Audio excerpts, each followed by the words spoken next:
السلام علیکم ناظرین، اسمارٹ نیوز میں خوش آمدید۔ شروع اللہ کے نام سے جو ہم سب کا نگہبان ہے۔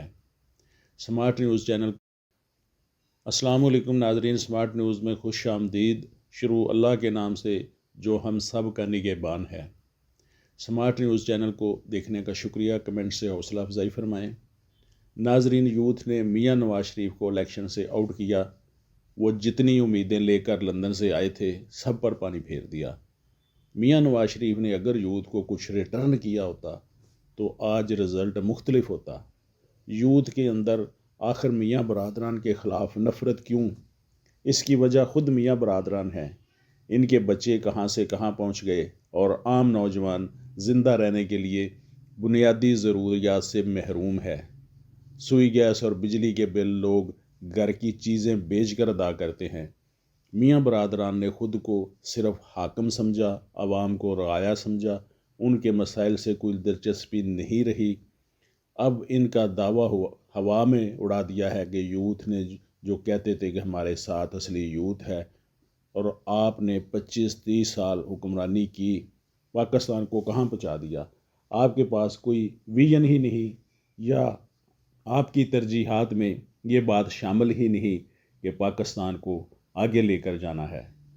آپ نے مال بنایا۔ آپ مال بنانے کے ساتھ ساتھ اگر ملک بھی بناتے تو آج یوں رسوا نہ ہوتے۔ مولانا فضل الرحمان نے پچھلے دنوں کہا کہ اگر عمران خان جیل میں نہ ہوتا تو مقابلے کا مزہ آتا۔ مولانا، آپ اور آپ کی حلیف جماعتیں اسے جیل میں رکھ کر اس کا مقابلہ نہیں کر پائے۔ اگر وہ باہر ہوتا تو آپ کا کیا بنتا؟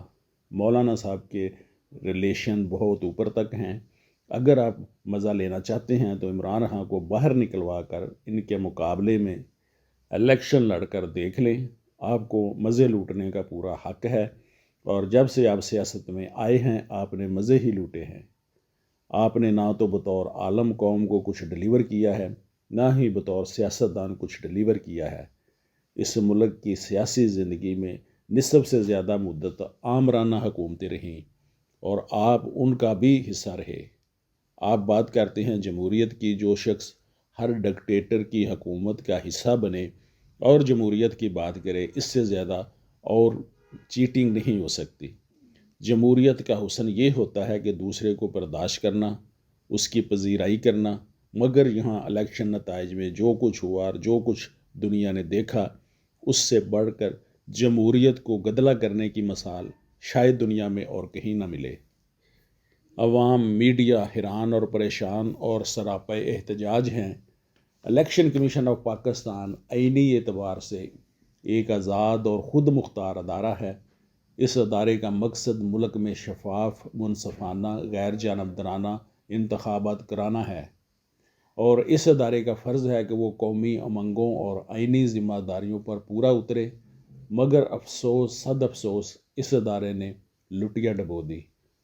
نہ قومی مفاد کو سامنے رکھا، نہ اپنے حلف کی پاسداری کی، قوم کو مایوس کیا اور ہیجانی کیفیت پیدا کی۔ اس چھوٹی سی زندگی کے لیے، زندگی کے عیش و آرام کے لیے الیکشن کمیشن نے مایوس کیا۔ نون لیگ سے یوتھ اس لیے بھی متنفر ہے کہ انہوں نے کرپشن کی ہے اور اربوں ڈالر کے مالک بن گئے، ملک ڈیفالٹر بن گیا۔ اور اگر آج بھی بھٹو سیاست میں موجود ہے تو اس کی بھی یہی وجہ ہے۔ بھٹو حکومت کو جب ضیاء الحق نے ٹیک اوور کیا، بھٹو کو اقتدار سے ہٹا کر گرفتار کر لیا گیا، تو بھٹو کی انکوائری ایک ریٹائرڈ جنرل جو اس وقت LDA میں بطور ڈائریکٹر جنرل تعینات تھے، شاید محمد حسین ان کا نام تھا، نام کنفرم نہیں ہے، وہ انکوائری افیسر، وہ ریٹائرڈ جنرل کہتے ہیں کہ میں بھٹو مخالف ہوں، بھٹو کا سب سے بڑا مخالف ہوں، لیکن آفرین ہے اس شخص پر کہ میں نے اپنی تمام تر توانائیاں صرف کی، مجھے کسی ایک کیس میں، کسی ایک فائل میں کرپشن نظر نہیں آئی، کسی ایک فائل سے بدعنوانی نظر نہیں آئی۔ بھٹو نے نہ تو کوئی پلاٹ لیا، نہ کوئی زمین الاٹ کرائی، نہ قرضہ معاف کرایا، نہ ہی کسی کیس میں رشوت لی۔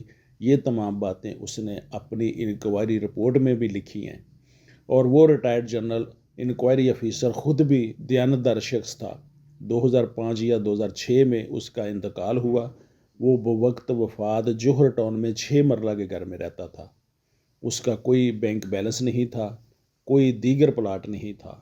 قاضی حسین احمد نے ان کا نماز جنازہ پڑھایا تھا، اور آپ کو اپنے اثاثے، اپنی جائیدادیں زبانی یاد بھی نہیں کہاں کہاں پہ ہیں۔ اس کے لیے آپ کو کھاتے دیکھنے پڑتے ہیں۔ یہی وجہ ہے آپ کی ناکامی کی، اس سے سیکھنا ہوگا۔